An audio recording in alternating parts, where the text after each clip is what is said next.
नौकरी करी बहुत पुराना परिचय है। जी, हजूरी नहीं सब है। प्रोग्राम करवाए थे, उनको बुलाया तो हम लोग सम्मानित भी किए थे।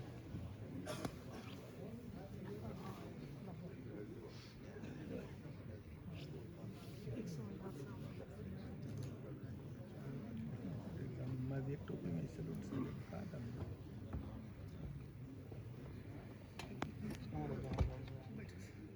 वो ये था कि एक्स सर्विसमैन और उनके जो डिपेंडेंट बेनिफिशियरीज हैं उनको एक कैशलेस और कैपलेस सर्विस, मेडिकल सर्विस प्रोवाइड करी जाए।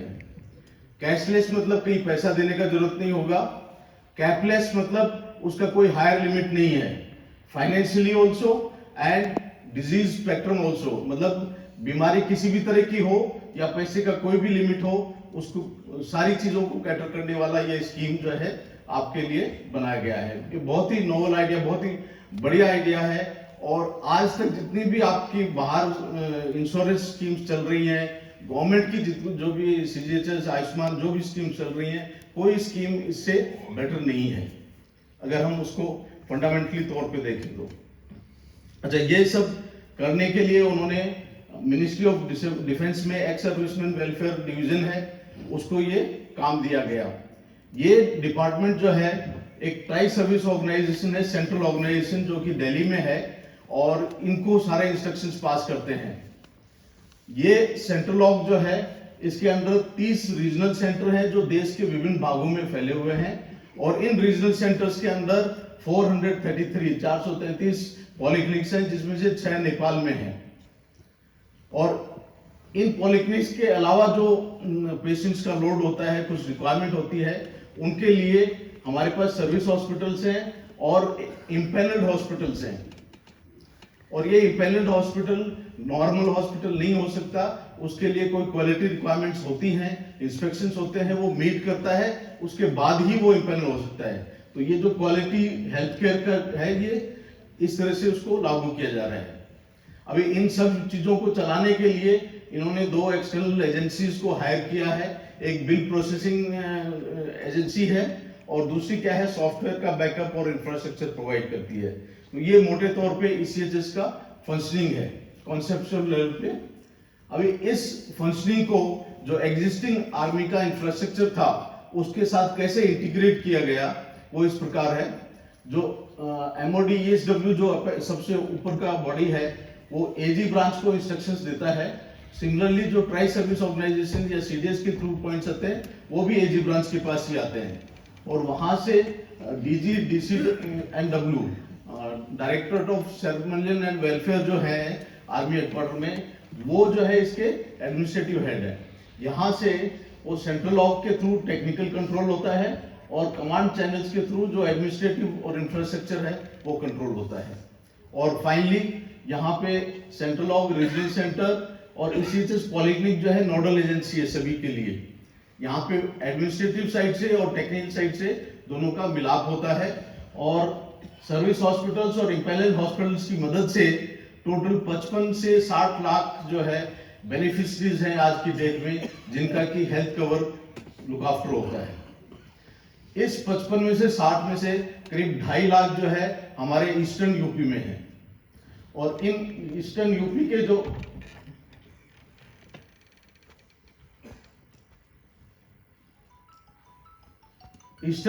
जो है उसके लिए हमारे पास 15 पॉलिक्लिनिक हैं, और उस 15 पॉलिक्लिनिक में से एक हमारे पास इलाहाबाद में भी है, या प्रयागराज का पॉलिक्लिनिक है। जो फैसिलिटीज हमारे पास अवेलेबल हैं उनको हमने इस हिसाब से दिखाया है। जो हमारी ईसीएचएस पॉलिक्लिनिक है उसके पास 5 मेडिकल ऑफिसर हैं, मेडिकल स्पेशलिस्ट है, गायनी है, डेंटिस्ट है। ये सुविधाएं ऑलरेडी अवेलेबल हैं, आप सीधा आके उनका लाभ उठा सकते हैं। साथ ही एक बहुत वेल इक्विप्ड लैब जो है, जो ये सारे टेस्ट कर सकती है, ऑलरेडी मौजूद है, और प्रयास किए जा रहे हैं इनका स्कोप बढ़ाने के लिए। और अभी ये पॉलिक्लिनिक अपग्रेड हो गई है, पहले अभी अपग्रेड होकर बी में आ गई है। तो बी पॉलिक्लिनिक का मतलब है कि यहाँ पे एक मेडिकल स्पेशलिस्ट और आएगा, और साथ में एक रेडियोलॉजिस्ट भी आएगा। तो ये आने से इनका जो स्कोप ऑफ सर्विस है वो और इम्प्रूव होगा, प्लस कुछ लैब वगैरह के टेस्ट वगैरह और आ जाएंगे। हमारे साथ में ही एमएच और एमडीसी है, मतलब डेंटल और हॉस्पिटल दोनों हैं, और उनके अंदर काफ़ी सुविधाएं हमारे पास अवेलेबल हैं। और अभी नया एक सीटी स्कैन मशीन वहाँ पे लग गया है। MRI के लिए हर तरफ से हम प्रयास कर रहे हैं, मतलब MH कमांडेंट साहब के थ्रू जो है वो जब भी होगा तो it will be a good addition, हमारे लिए अच्छा सुविधा होगा। पिछले एक साल में जो हमारे इम्पैनल्ड हॉस्पिटल हैं उन्होंने अपनी सर्विसेज में काफ़ी रिवोल्यूशनरी या काफ़ी तेजी से उसमें इजाफा हुआ है। और सबसे बड़ा जो है हमारा वाराणसी में जो टाटा का कैंसर हॉस्पिटल है वो हमारे साथ इम्पैनल्ड है। और न सिर्फ ईस्टर्न यूपी के बल्कि बिहार के भी बहुत सारे जो लोग हैं वो यहाँ इलाज करने के लिए आते हैं। और उसके अलावा एक सिविल हॉस्पिटल है, उसने इसको देख के और अपने यहाँ भी कैंसर का जो है सारा ट्रीटमेंट और रेडियोलॉजी उन्होंने अपने यहाँ इंस्टॉल कर लिया है, और ये हमारे साथ ECHS में इम्पैनल्ड है। तो सेम सुविधा जो है अभी हमारे पास टाटा मेमोरियल में भी है, और एक सिविल हॉस्पिटल भी है जिसने ऑलरेडी इसको कर लिया है। और हमारा प्रयास है कि आने वाले दिनों में एम्स गोरखपुर और BHU का जो मेडिकल इंस्टीट्यूट है, ट्रॉमा सेंटर जिसका इनॉग्रेशन कुछ दिनों पहले हुआ था, उनको हम इम्पैनल कर सकें ताकि हमारे जो एक्स सर्विसमैन हैं उनकी सुविधाओं का फायदा उठा सकें। इसके अलावा प्रयागराज में हमारे पास 20 हॉस्पिटल हैं जिसमें कि आई, डेंटल और मल्टी स्पेशलिटी सारे हॉस्पिटल्स हैं। और इन हॉस्पिटल्स में जो जो सुविधाएं हैं वो मैंने यहाँ दिखा रखी हैं, और सुविधाएं आपको मैं बताऊंगा कैसे, उनको आप अपने मोबाइल ऐप पे भी देख सकते हो, पॉलीक्लिनिक में भी इसकी जानकारी मिल सकती है और नेट के ऊपर भी अवेलेबल है। और अभी कुछ है जो CT स्कैन और MRI वगैरह भी जो है कुछ हॉस्पिटल्स ने ऑलरेडी कर लिया है। नेक्स्ट जो चीज है, इन सुविधाओं की यूज करने के लिए, इनका फायदा उठाने के लिए आपको जिस चीज का जरूरत पड़ता है वो है आपका ECHS कार्ड। और इसीलिए कार्ड के बारे में सबको पता होना चाहिए कि 64 KB का कार्ड जो है वो बन के सबको डिस्ट्रीब्यूट भी हो रहा है। जो पेंडिंग है उनके भी प्रिंट होके अभी बहुत जल्दी रफ्तार से जो है सभी के पास आ रहे हैं। तो 64 KB का जो कार्ड है उसमें इस तरह से इलाहाबाद और ये 12 डिजिट इस तरह से होती है। ये इनका एक्स सर्विसमैन का खुद का कार्ड है। डिपेंडेंट के कार्ड में एक्स सर्विसमैन का नाम भी है और उनका नाम भी है, बाकी ये डिटेल्स हिसाब से है। जो नया पॉलिसी आया है उसके मुताबिक ESM और उसकी वाइफ का कार्ड लाइफ टाइम के लिए वैलिड है। जो डिपेंडेंट्स हैं, अभी डिपेंडेंट्स के लिए इसका नया रिक्वायरमेंट ये है कि हर साल उसका वैलिडेशन होगा।